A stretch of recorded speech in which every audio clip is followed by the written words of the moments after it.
رکوع نمبر 9 میں بنی اسرائیل کی طبقات کا ذکر ہے۔ طبقات سے مراد یہ ہے کہ بنی اسرائیل میں جو لوگ ہیں پڑھے لکھے لوگ ہیں، اللہ تبارک و تعالیٰ فرمائے کہ تورات زبور کو جانتے ہیں، لیکن اس کے باوجود بھی بغض و عناد اور حسد سے کام لیتے ہیں، نبی علیہ الصلوۃ والسلام کی تکذیب کرتے ہیں۔ اور رکوع نمبر 10 میں وَإِذْ أَخَذْنَا مِيثَاقَ بَنِي إِسْرَائِيلَ لَا تَعْبُدُونَ إِلَّا اللَّهَ، تورات کی جو 10 کمینڈمنٹس ہیں، تورات کی 10 احکامات، سورۃ البقرہ کی رکوع نمبر 10 میں وہی سیم چیزیں ہیں۔ بنی اسرائیل سے کہا تھا کہ ایک اللہ کو مانیں، بتوں کی جو ہے پوجا نہیں کرنی، ڈونٹ اسٹیل، ڈونٹ مرڈر، میں نے کہا چوری نہیں کرنی اور قتل نہیں کرنا، obey your father and mother، یعنی رسپیکٹ، یعنی والدین کی جو احترام کرنا۔ تو یہاں پر تورات اور قرآن عظیم الشان کا جو حکم ہے نا، اس میں سملیرٹی ہے، نماز کو قائم کرنا، زکوٰۃ ادا کرنا، ناحق قتل سے اجتناب کرنا۔ رکوع نمبر 11 میں بنی اسرائیل کا معاملہ انبیاء کرام کے ساتھ، اللہ تبارک و تعالیٰ فرماتے ہیں کہ بعض انبیاء کرام کو قتل کیا اور بعض کی تکذیب کی۔ امام جلال الدین سیوطی رحمۃ اللہ تعالی علیہ نے تفسیر جلالین میں لکھا ہے کہ بنی اسرائیل نے ایک دن میں 70 انبیاء کرام کو قتل کیا۔ اب ہم ان سے کیا توقع کریں فلسطین کے بارے میں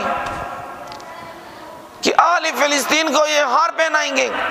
نہیں، اپنے انبیاء کرام جو اللہ نے ان کی طرف بھیجے تھے، ایک ہی دن میں 70 انبیاء کرام کا خون بہایا بنی اسرائیل نے۔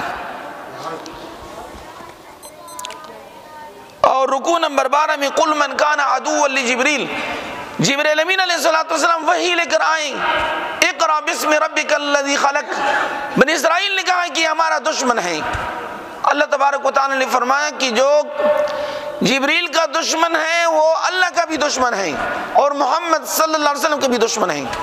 وہ کہتے ہیں کہ میکائیل ہمارا دوست ہے، اللہ نے فرمایا کہ نہیں، جو جبرائیل کا دشمن ہے وہ اللہ کا بھی دشمن ہے، میکائیل کا بھی دشمن ہے اور سیدنا محمد مصطفیٰ صلی اللہ علیہ وسلم کے دشمن ہیں۔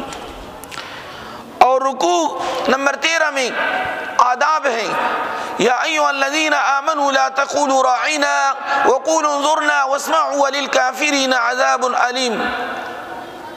صحابہ کرام کا یہ طریقہ ہوتا کہ جب بھی کوئی مسئلہ پوچھتے تو کہتے راعینا یا رسول اللہ صلی اللہ علیہ وسلم، اے اللہ کے حبیب ہماری رعایت فرما، یعنی ہم میں ایک مسئلہ جو ہے ارشاد فرمائیے۔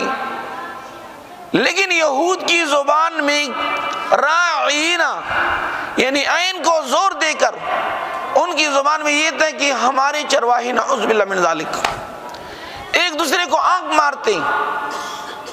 عرش عظیم، عرش بریل سے جبریل امین علیہ الصلوۃ والسلام آ گئے، یا ایھا الذین آمنو، اے ایمان والو، لا تقولوا راعینا، آج کے بعد، پہلے آپ لوگ کہتے تھے، آج کے بعد یہ لفظ استعمال کرنا حرام ہے، اور کیا کہنا؟ انظرنا یا رسول اللہ وقول انظرنا واسمعوا۔ صحابہ کرام کا یہ طریقہ ہوتا، بعد انظرنا یا رسول اللہ صلی اللہ علیہ وسلم۔ اللہ تبارک و تعالی ہم سب کو قرآن اور احادیث کی فہم عطا فرمائیں۔